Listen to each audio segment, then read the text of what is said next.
दोस्तों, संसद वह स्थान है जहां पर देश के लिए कानून बनाए जाते हैं, जहां संविधान की शपथ लेकर जनप्रतिनिधि कुर्सी पर बैठते हैं। लेकिन सवाल यह है कि अगर वही संसद संविधान के एक अनुच्छेद को ना माने तो इसे हम किस तरह का लोकतंत्र कहेंगे, किस तरह का संविधान कहेंगे। संविधान कहता है कि लोकसभा में डिप्टी स्पीकर चुना जाना चाहिए, लेकिन वर्षों तक यह पद खाली रह गया। तो क्या संविधान केवल किताब में लिखी इबारत है या वह देश चलाने की जीवित कानून है? अगर कानून बनाने वाले संस्थान ही संविधान की भावना को ना माने तो आम नागरिक से कानून पालन की उम्मीद कैसे की जा सकती है? यह सवाल किसी दल का नहीं, यह सवाल लोकतंत्र की आत्मा का है। क्योंकि जब संसद संविधान से ऊपर खड़ी दिखे तो खतरे में केवल एक दल नहीं होता, खतरे में पूरा संविधान होता है। आज हम बात करेंगे एक ऐसे मुद्दे पर जो सीधे हमारे संविधान और लोकतंत्र से जुड़ा है।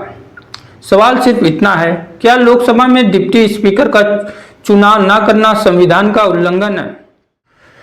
भारत का संविधान का अनुच्छेद 93 साफ कहता है कि लोकसभा अपने सदस्यों में से एक स्पीकर और एक डिप्टी स्पीकर चुनेगी। लेकिन हैरानी की बात यह है कि 17वीं लोकसभा यानी वर्ष 2019 से 2024 तक पूरे 5 साल डिप्टी स्पीकर का चुनाव नहीं हुआ। यह भारत के संसदीय इतिहास में पहली बार हुआ है। डिप्टी स्पीकर का पद केवल एक औपचारिक पद नहीं है। जब स्पीकर सदन में उपस्थित नहीं होते हैं तब डिप्टी स्पीकर लोकसभा की कार्यवाही चलाते हैं। यह पद सत्ता और विपक्ष के बीच संतुलन बनाए रखने का प्रतीक है।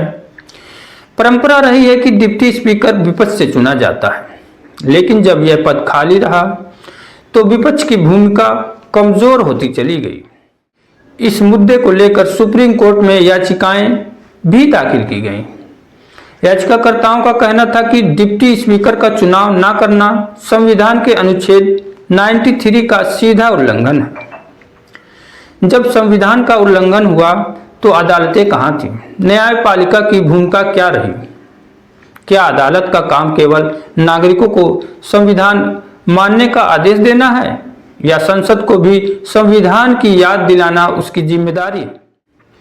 हालांकि अदालत ने कोई सख्त आदेश नहीं दिया, लेकिन यह मुद्दा देश भर में बहस का विषय बन गया। आज बड़ा सवाल यह है कि क्या संविधान सिर्फ किताब में लिखी चीज है या उसे व्यवहार में भी लागू करना जरूरी है? अगर संसद ही संविधान की भावना का पालन नहीं करेगी तो लोकतंत्र कैसे मजबूत होगा? डिप्टी स्पीकर का पद खाली रहना केवल एक प्रशासनिक लापरवाही नहीं बल्कि एक गंभीर संवैधानिक चिंता है।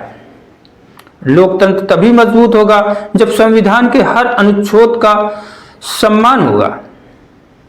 आप देख रहे हैं यस न्यूज सच के साथ। अगर आपको यह जानकारी अच्छी लगी हो तो वीडियो को लाइक करें, चैनल को सब्सक्राइब करें। क्या आपको लगता है कि डिप्टी स्पीकर का चुनाव ना होना संविधान का उल्लंघन है? अपनी राय कमेंट में जरूर लिखें।